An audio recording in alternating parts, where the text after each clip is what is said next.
Well, let's talk about the other way to do this, the other way to deal with really fast shutter speeds, and that's high-speed sync. So I think I describe it fairly well inside the video, but when we come back from the video, I'll go into more detail with respect to high-speed sync. So let's talk about high-speed sync. A lot of times when we're shooting, when you're first starting out in your photography, you're shooting with lenses like a kit lens. So for example, I have this kit lens. This is an 18 to 105, and its aperture range is f3.5 to f5.6. Well, one of the issues when you're shooting at f5.6 is you don't get this really narrow depth of field, and a lot of times the background doesn't blur out like you want it to. So a lot of times you want to shoot your portraits at a very large aperture, like f2.8, maybe f1.8, f1.4, something like that, and that helps the background go all blurry on you. Well, the downside when you're doing flash photography is when you shoot at f2.8, a lot of times it lets in a lot more ambient light. So you blow your synchronization speed, basically. Remember earlier I was talking about how your sync speed on a lot of cameras is between like 180th of a second all the way up to 250th of a second. This camera, the maximum sync speed is a 250th of a second. So what I'm going to do is I'm going to change out my lens, put on my f2.8 lens here, and then I'm going to talk through what high-speed sync means and then how we adjust or how we deal with it in the field. So I'll swap this out. I'm going to throw on my 24 to 70 f2.8. I'm shooting with a cropped sensor camera, so that makes this to about 105 millimeter equivalent. All right, so now as I bring the camera up and I start thinking through the exposure, I want to be shooting at f2.8. So I move this down to f2.8. And then as I start thinking about the shutter speed, you can see if I shoot this at f2.8 at a 250th, I'm very, very overexposed. In fact, I'm more than 3 stops overexposed. So I start bringing the shutter speed up. There's 1,000th of a second, and at 1,000th, I'm still 2 stops overexposed. So here's a 2,000th of a second.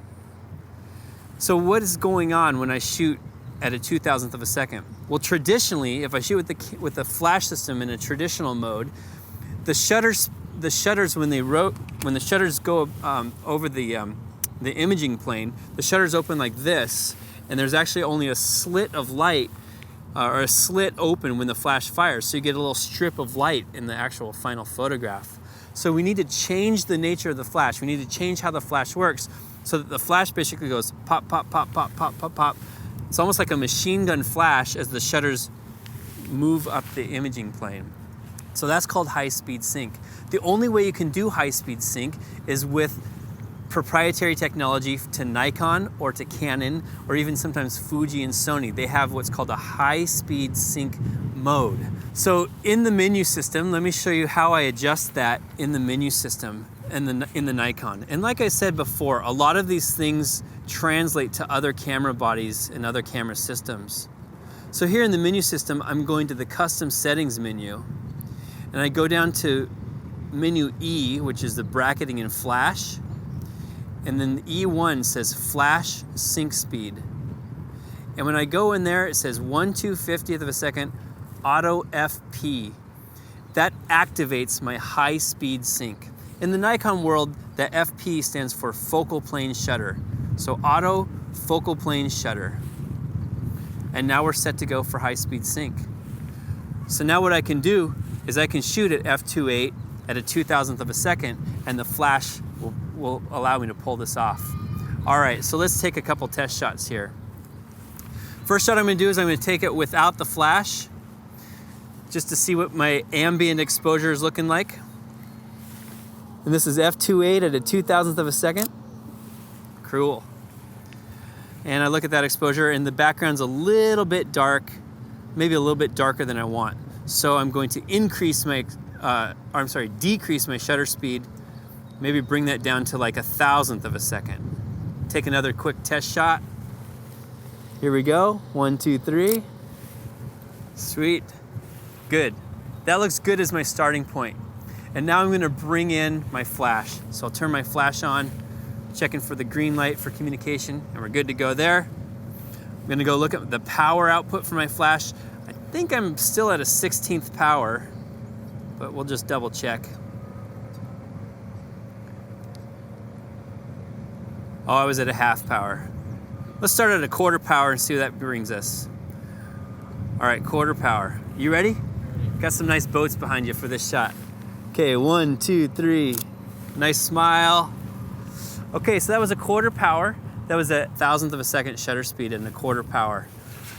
It's looking like it's a little bit too bright on that flash, so I'm gonna bring the power down a little bit. Back to the menu, bring the power down to, let's go even lower than an 1/8. I'm thinking a 16th. Just a little kiss of light. Let's see what that looks like. Here we go. 1, 2, 3. Cool. And I look at that result. I'm now gonna zoom in on his eyes, see if I got a catch light. And I have a little bit of a catch light in his eyes. Not enough though. And again, you know, I'm always increasing power, decreasing power, just to see what the overall look is. And that's okay to do. It's digital, it's free. So I'll go back up to a 1/8 power, hit okay, and we'll take the shot. Cool.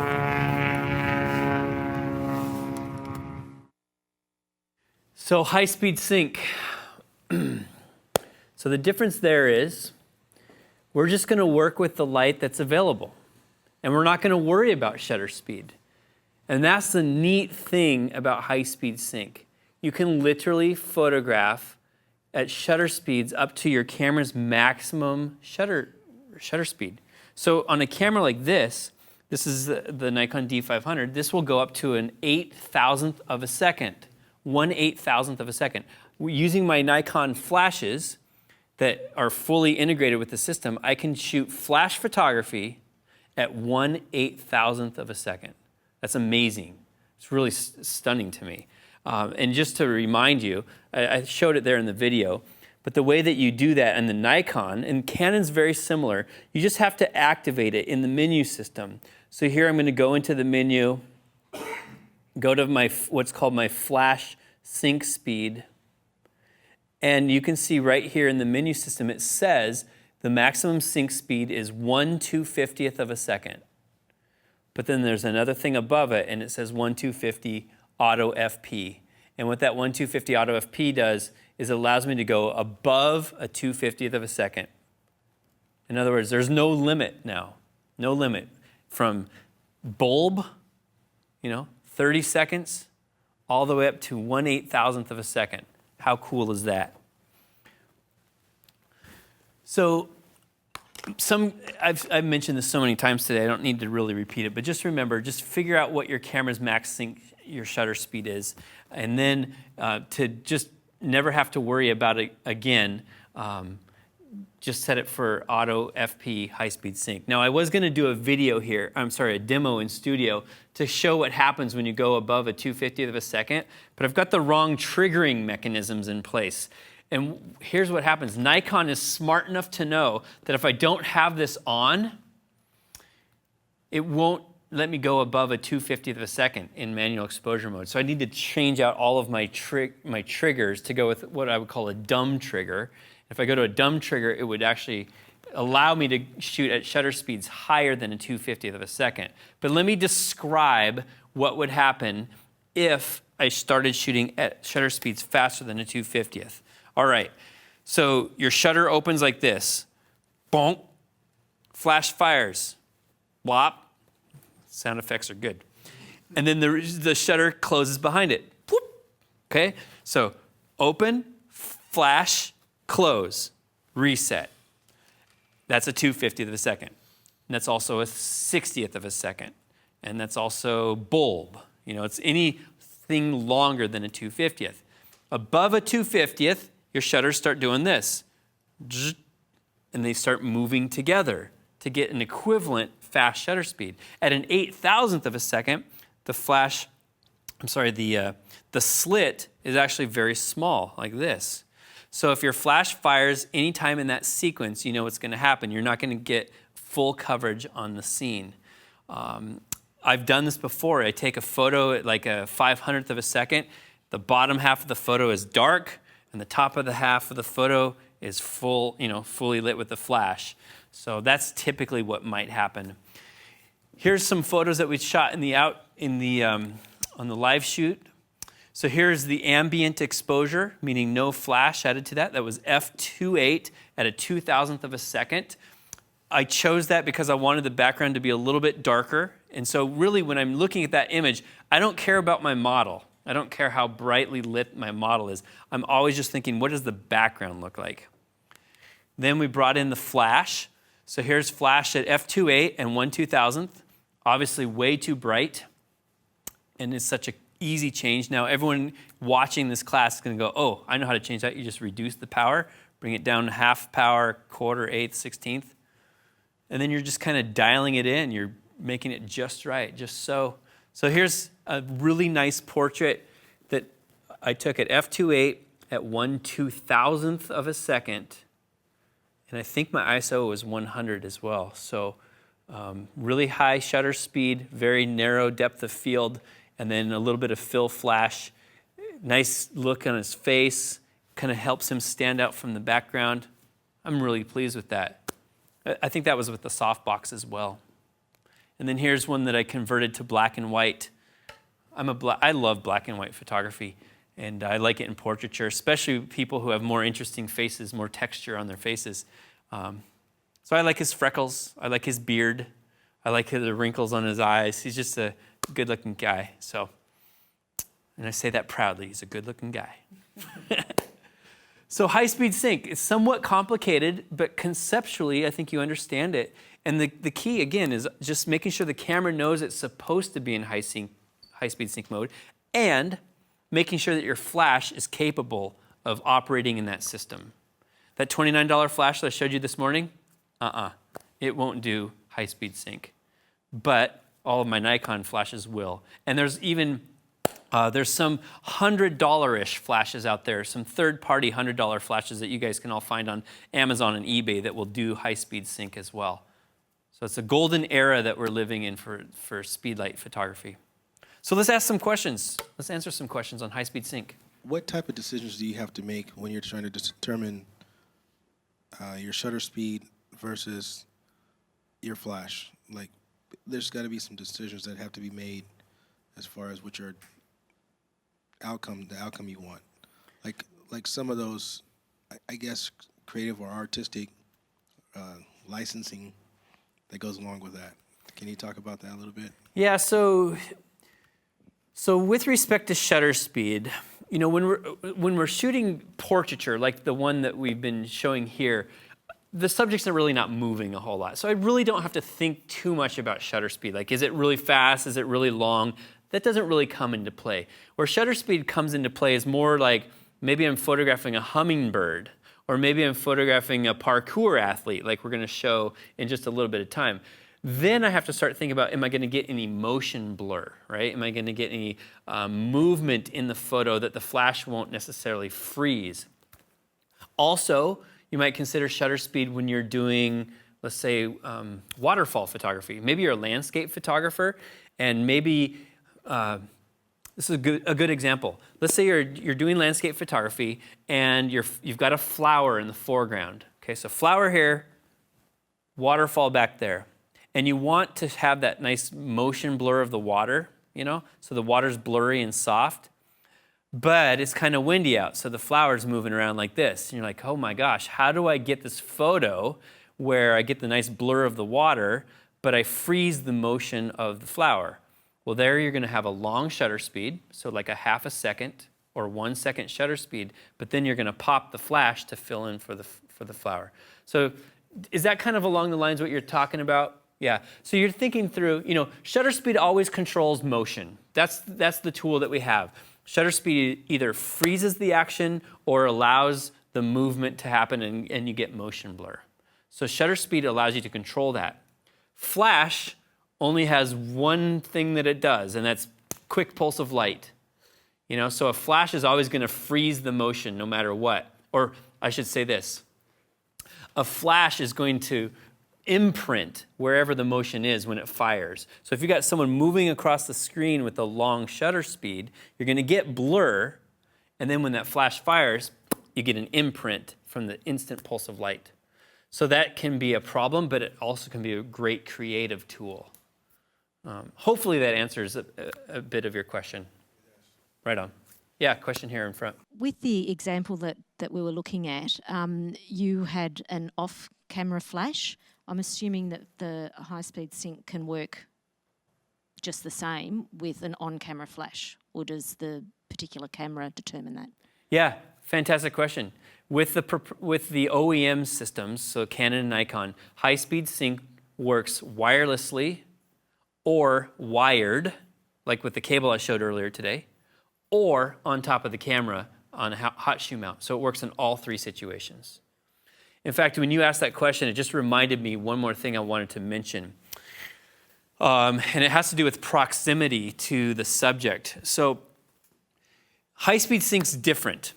So I'll call this low-speed sync, below a 2/50th. So when you're 2/50th or longer shutter speeds, your flash only fires one time, right? It goes pow. The power all goes out while the shutter is open.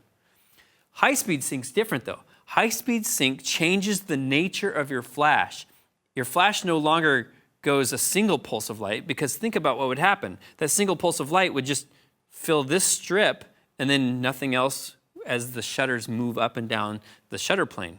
So high-speed sync changes the flash so it goes flash, flash, flash, flash, flash. It's like filling in the sensor as the shutters move up the sensor plane.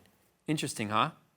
Well, there's a problem associated with that, and that is your flash doesn't have as much power as a single pulse of light. So you generally, when you're doing high-speed sync flash, you have to think, I either need two flashes now, or I've got to get my flashes closer to the subject, or I go bare bulb, no diffusion, no reflector, no umbrella. So a lot of times when we're doing high-speed sync, it is really bright outside, and bare bulb flash is okay because you're trying to stop motion. It's a sports activity, and that harsh kind of gritty look is okay. Yeah. All right, Kenna. Let me do just a couple from folks online, and then just a couple rapid-fire questions. Okay. One, does high-speed sync drain your batteries more? Not necessarily, no. I would say, just have a lot of batteries on hand. Okay. And number two, is there any downside, again, to always having it on high-speed sync? Great. And the answer is no. In my experience, every single camera that I own, I leave it for high-speed sync. I just set it that way. And then I don't have to think about this threshold anymore. If I want to go to an 800th of a second, go to an 800th of a second. What I do have to remember, though, is that the power that I would have got below a 2/50th is no longer going to be there. So anytime I go above the 2/50th, I'm still thinking in my head, all right, I might have to move the flashes closer or put two together in the same umbrella. Super question. Thank you. So assuming your camera is capable of doing the high sync and your flashes are the trigger, does it have to be a proprietary trigger for that to work also? Yes, it does. So let me speak to that a little bit more in more detail. So for those of you who are Nikon shooters, you know that some Nikon cameras allow you to trigger the flashes with the pop-up flash, okay? And the same in Canon world. Sometimes you can trigger them with the pop-up flash. That trigger works in high-speed sync mode because it's all part of the OEM system, the manufacturer. The new Nikon cameras have a radio trigger, and the newer Canon systems are radio trigger as well. So you need a Canon transmitter, and then the flashes have to be able to receive the Canon data, okay? So those are two options. One is the optical trigger with the pop-up flash. The other is the radio trigger from Nikon and Canon. Now there's other triggers out there. There's Pocket Wizards. You have a Pocket Wizard set up. Some of the Pocket Wizards now have TTL control and high-speed sync capability. Okay, so what do you need to make that work? We need a Pocket Wizard transmitter on the camera, and then you need a Pocket Wizard receiver for each flash in your setup. Now I'm going to get even more complicated. Some systems allow you to have like a Pocket Wizard transmitter and they actually speak the correct language with radio signals, so you can just use your Canon or Nikon flash with no other little accessory. That makes sense? So some systems, like it's a third-party system, but it like integrates completely with the Nikon or the Canon radio trigger setup. And so those obviously cost more, but they work well. The world of triggers is very complicated, and I mentioned it earlier today, but the key is to understand what the base requirement is for whatever your remote flash is, and to make sure everything else is speaking in that same technology. You can't do an optical trigger and a radio receiver. Doesn't work that way. You have to have an optical trigger, optical receiver, radio trigger, radio receiver, and even more so, radio TTL high-speed sync control trigger and a radio TTL high-speed sync receiver. So it takes, to be honest with you, one of the downsides of living in this golden age of flash photography is there's so many options out there, it is quite confusing. And me, being a pro and also teaching this stuff, I still am mind-boggled sometimes with all of the different options available out there. Sometimes the best answer is to go to your local camera store and talk to the staff that's there and let them show you, hands-on what works and what doesn't, and then buy from your local camera store. Keep those guys in business.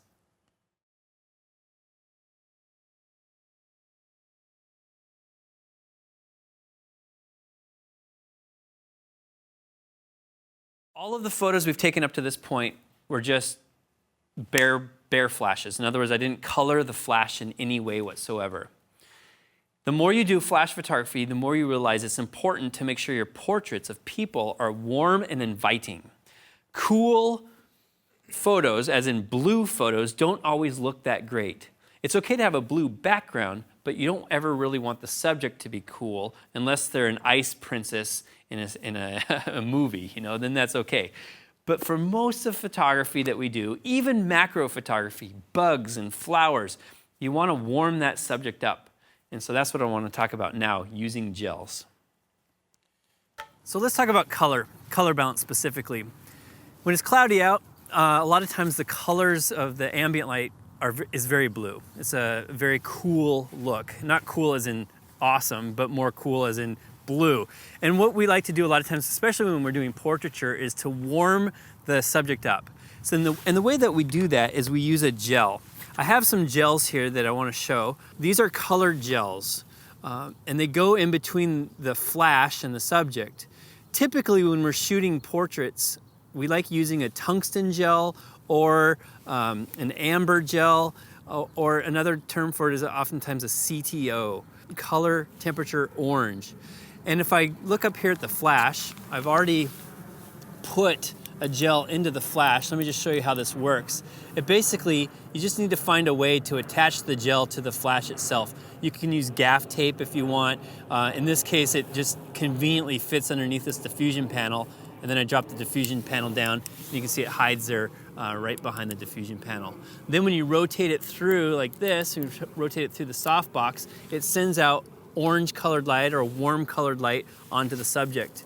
I've had some people ask me, well, it's going through the white diffusion in front, won't it come out as white light? And the answer is no. Basically, it's coming out orange, and then the white light doesn't change the color of the gel at all. So you'll see in this next image that we take, this next portrait, is going to warm up the scene quite significantly. And it just helps the person, your subject, look tan, warm, comfortable, good looking, all of those good superlatives. All right, you ready for this? Yes, I am. All right, cool. I'm gonna have you bring your shoulder in just a little bit.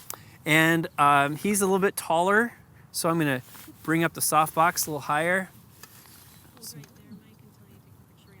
All right, so I raised up the light stand just a little bit more. I've got a nice city skyline behind him. I'll go through the settings, show you kind of where I'm at. I want to shoot this at f2.8, and my shutter speed's around 1,000th of a second. My ISO is at ISO 100, and if you remember, I'm shooting the high-speed sync. So because my shutter speed's above a 2/50th of a second, I'm utilizing that high-speed sync feature. I'm gonna take my first photo with no flash so we can see what that looks like. So I'll turn that off. Take a quick sample shot here. You ready? All right, here we go. 1, 2, 3. Excellent. And we take that shot. It looks pretty good. Good. I like the brightness of the light behind him. And then, of course, if we look underneath his eyes, we need to fill that in with flash. Let's do that. I'll turn that on. And we got green, ready to take the shot. So this is the first shot with the gel. 1, 2, 3. And I'll take a vertical picture here. 1, 2, 3. Let me see the results. Oh, fantastic. Man, brought the photo into the realm of not looking pale. You look like you're from Southern California. Great look to the image. It might be a little bit too warm. I purposely used a very heavy orange filter just to show the effect here on camera. But if I was doing this maybe for my own portrait work, I would use a half cut of that rather than a full cut. The full cut's a little bit too strong, especially as it blends with the sky. The sky is very blue and this is very warm. It's obvious that we're using a gel. But at least you see the effect and the impact of using a gel. So gels are very useful, and I would recommend that everybody get yourself a small little gel filter pack. Gel pack is what they're called. Nikon and Canon have their own setups that just work with the flashes. So here we've got on the left, we've got a tungsten flash, and really what that's designed to do, a tungsten gel, is it's designed to make the flash put out the same color of light as an incandescent or a tungsten light bulb. And then this one here, the filter on the right, is an amber gel. And it's just a warming gel, it just warms it up. For the photo, I think in the photo I used in the video there, I used the tungsten gel. And you can see how strong that is. It's a very strong color. It might be too much. A little bit of amber is good. It goes a long way. There's another term for this. It's called the CTO, color temperature orange, CTO. So in the photo world, we say, give me a full cut, a full CTO, full cut of CTO, or give me a half cut, give me a quarter cut. Basically what that means is it uses this really strong CTO, but then it's half density or quarter density. They're just different shades of warming filters. Gels, sorry, I gotta use the right term. So this little packet here is a Nikon product. You actually can buy it. It's called the SJ1 gel pack. And then some flashes that you buy from Nikon and Canon come with a little polycarbonate or plastic gel. So here we've got, these two came from Nikon. You've got a fluorescent colored and an incandescent colored. Again, the idea with these is to match the color of flash with the ambient light in the room. If I was outdoors, I would use this amber gel. Let me show you how that mounts on the flash. So this is an SB910, and this literally just snaps into place, just like that, okay? And then that will go into your umbrella, it'll go into your softbox, and you could even use your diffusion dome, like this, over the top of it, inside of your umbrella or inside of your softbox. So it's designed to work together as a system. There's one other thing I want to point out here, and that is that these actually have, see if we can see this, there's a barcode on the bottom of here, white, black, compared to this green one, which is white, black, you know? And so they're barcoded so that you can set your camera for auto white balance, and the camera will understand what type of gel it's using and give you the right color cast. So then, you know, that's another reason why these flashes cost so much money, $500 from the Nikon and Canon flashes, because they've got all these systems in place to help you create, or to help you get your colors just so. So let's say you don't want to spend the money for a Nikon or Canon gel pack. Well, there's these types of things, and these are called filters. I'm using the term filter and gel interchangeably, and really the technical term is gels, but Lee, this company Lee, sells this filter pack, okay? So this is the Lee filter pack. And this is just a demo pack. There's another company out there called Rosco, R-O-S-C-O, Rosco Lux is actually, and these companies make these types of gels for stage lighting and play production. So you get these big sheets, like these 2 foot by 2 foot sheets, and they actually go in front of the spotlights, right? Well, you don't need a 2 foot by 2 foot sheet for your little flash here. So you could go to the store and buy a big old 2 foot by 2 foot sheet and then cut out pieces and gaff tape it. But I recommend just going to the store, buy one of these sample packs. They used to give them away for free until all of us instructors started saying, hey, go to your store and get it for free. So now they make you buy them, but they're probably only less than $5. And you got all of these different gels. Literally just tear it out, get some tape. Doesn't matter what type of tape. I like using gaff tape or gaffer tape, and just tape it on the side, put it right in front of the flash, and now you're gelling. So there we go. Now the Nikon, these gels also work. They're designed to go right underneath the diffusion panel, and then that diffusion panel drops down and holds it there into place. Gels. Questions? Kenna? Yeah, we've got some questions from at home. So you mentioned that that some of those gels help you with knowing what white balance to put on, like with the ones you showed us. But the question had come in from Peter Guman: when using a gel, what do you set your white balance on the camera if you don't have those Great. particular ones? Peter, great question. Really, it's a fantastic question. And so to answer it, we have to think, what is the desired intent with using the gel? What is our purpose for using the gel? Well, the purpose is to make the photo look warmer, or actually to make the subject look warmer.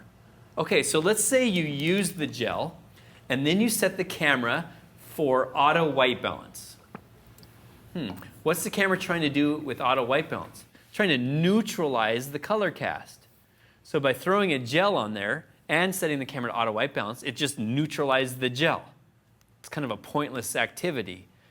So really what you want to do is you want the gel to influence the photo, so you set your white balance for flash. And that's kind of a bluish type of white balance, or it neutralizes the blue color from the flash.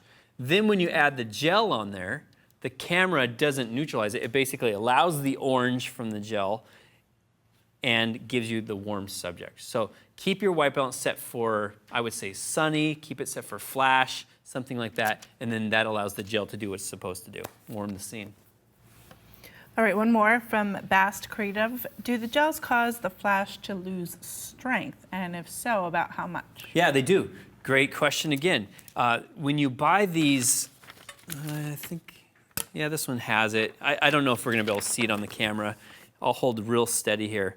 This gel actually says tungsten, and then it says something like plus, it's in front of my face here, but it's like plus 1 EV. So it's tungsten plus 1 EV. So what that means is that this gel actually takes away 1 stop of light.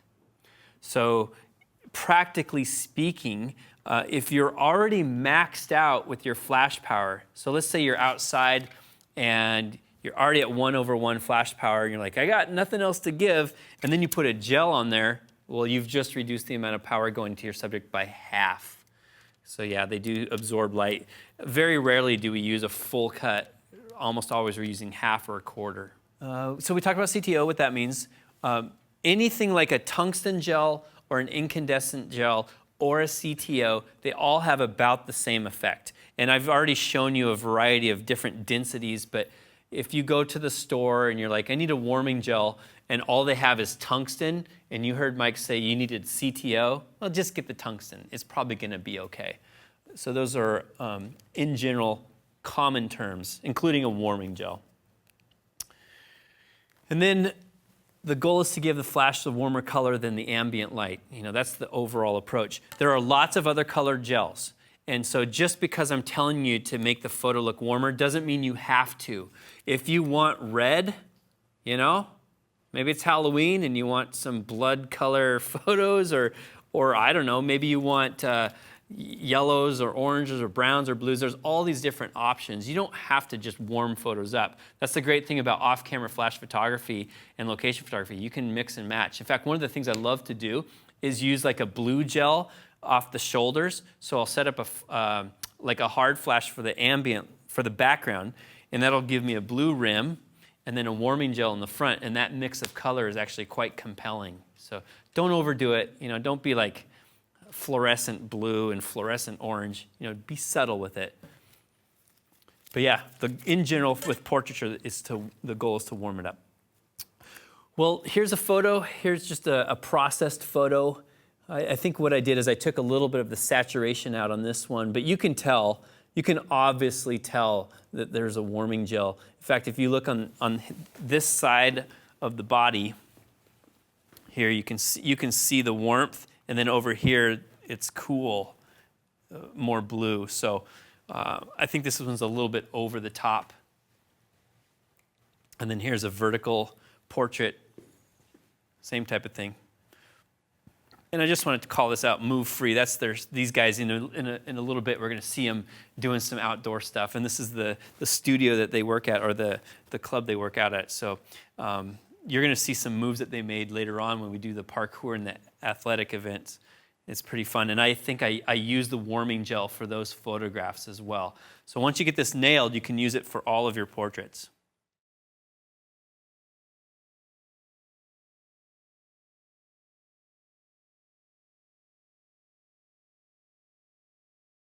Now that we've seen high-speed sync, we've seen neutral density filters, we've seen gels, we've talked about building your exposure, starting with the ambient and then bringing in the flash. We talked about all the techie stuff, ISO, shutter speed, aperture, flash power.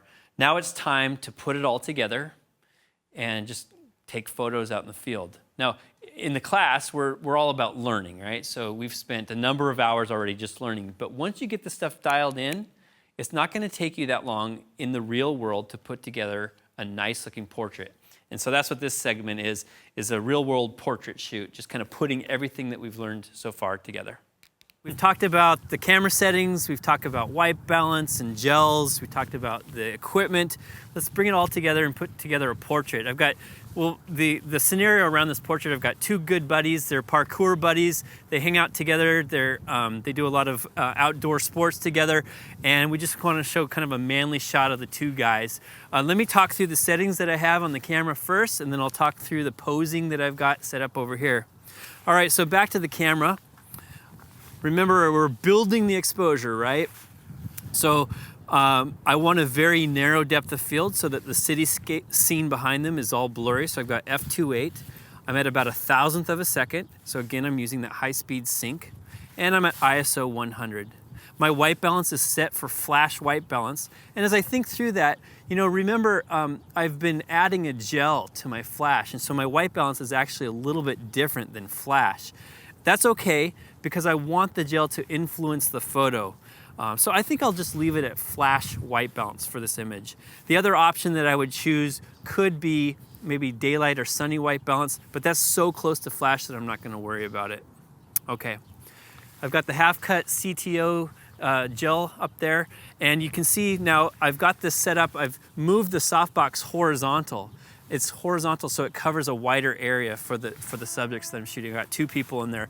So if I was shooting an individual, I might go vertical, but now that I've got two, I'm going horizontal. All right, let's talk through the posing.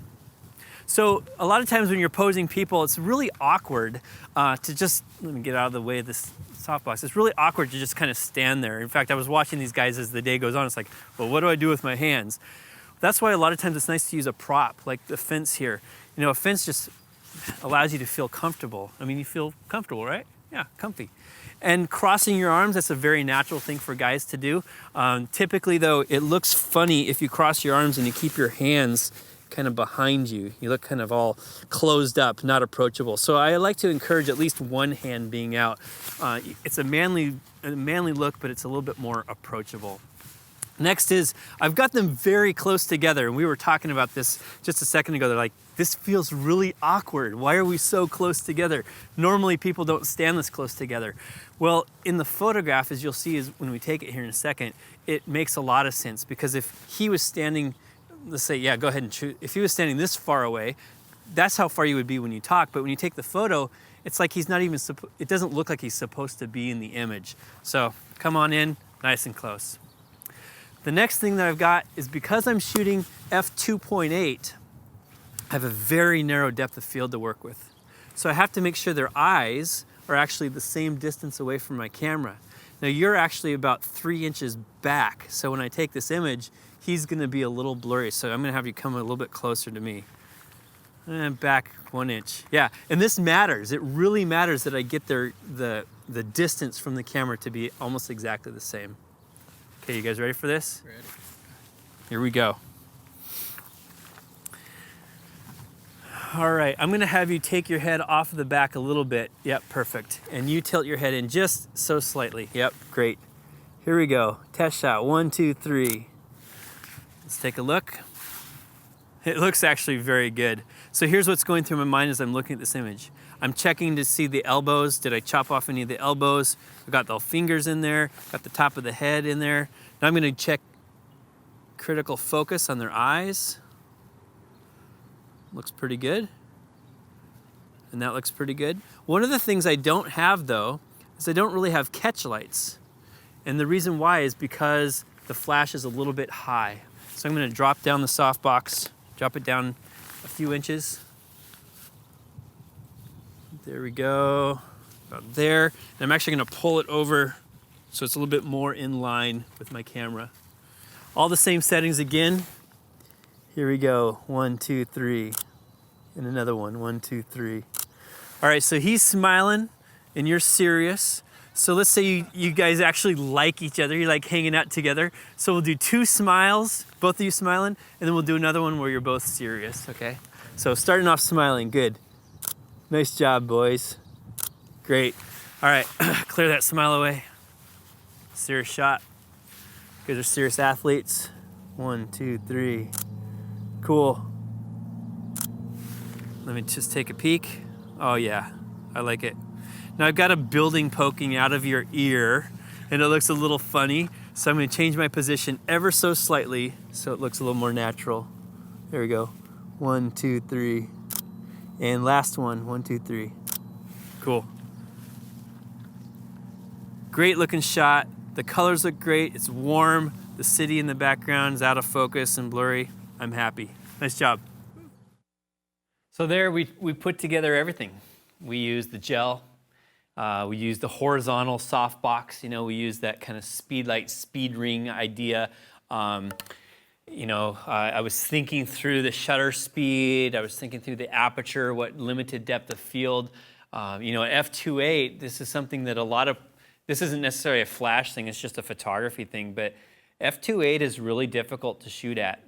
And if any of you here own like a 50 millimeter f1.8 or a 50 millimeter f4, or maybe you own like an 85 f1.8 or an 85 1.4, man, the depth of field at those apertures is literally razor thin. You know, we're talking millimeters, and so the faces have to be exactly on plane for something like that to work. So that photo, although it's fairly simple to put together, actually takes a lot of skill and a lot of thought. But I can tell you this, you guys now have all the skill that you need to be able to produce something like that. Today is not about posing necessarily. It's not about, how to stand and those things. Creative Life has tons of classes there, and I would encourage you all, if you want to talk about posing, there's a few great artists that have done posing workshops here, but today's really more about the tech side of things. But that said, I just do want to say a couple things. With guys, typically I like the guys to look a little bit tougher, a little bit stronger, a little bit more aggressive. And especially these guys, they're outdoor urban athletes, so we kind of want that gritty look. A lot of times with women, I want a little bit more of a curved look. I want more flow to their look. But I would say the biggest thing here is find something that the person can interact with. A fence, a bench, a dog, a hillside that they can lean against, or something that the person can interact with. Because standing by, out in the middle of nowhere with nothing around you, that's a really tough thing to do, especially for someone who's not a model.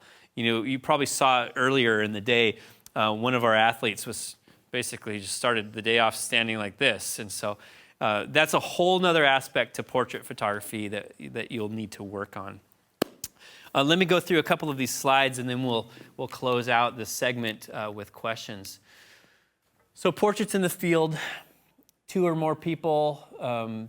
anytime you have 2 or more people, and even anytime you have families and groups, we need to think a lot about lighting, a lot about the positioning of the light. So if you only have one flash, you have to make sure that the flash is at an angle such that it's equally landing on this person and equally landing on that person.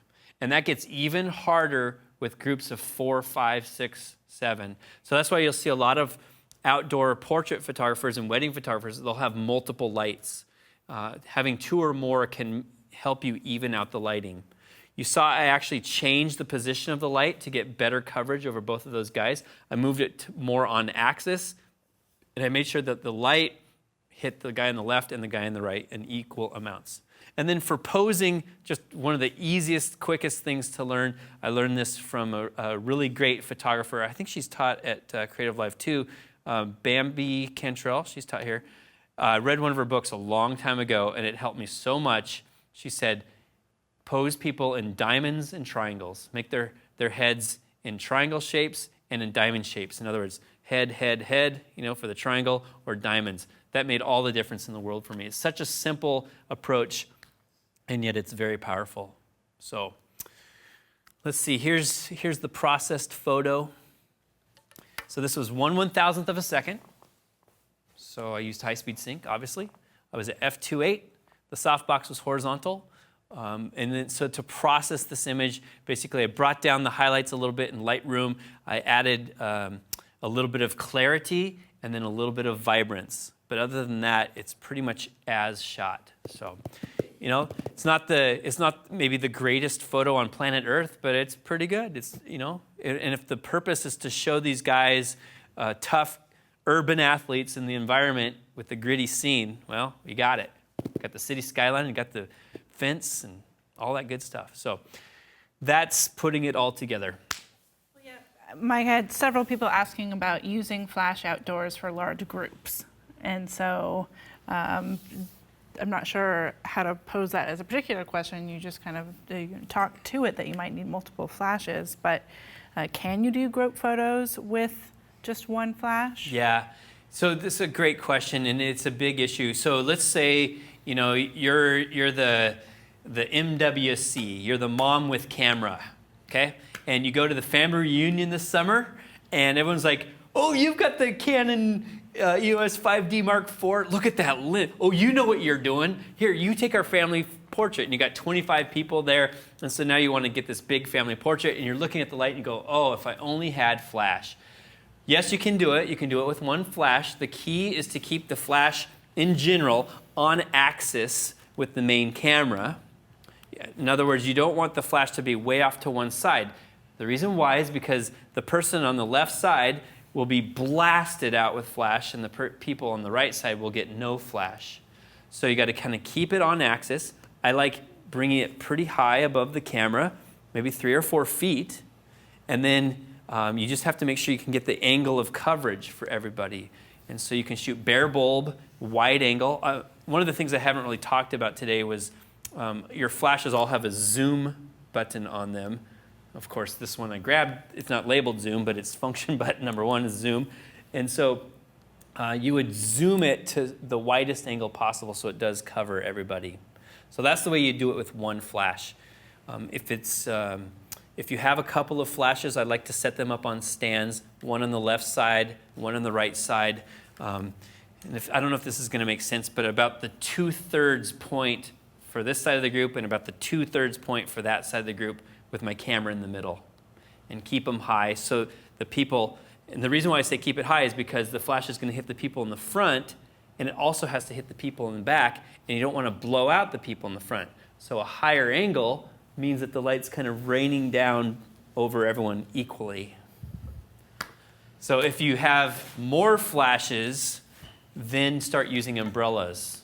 I think umbrellas are better. I kind of refer to umbrellas as light grenades because it just sends light out over everything, whereas softboxes are very directional. So softboxes aren't always the best thing to use for big group photos. I like umbrellas for big groups.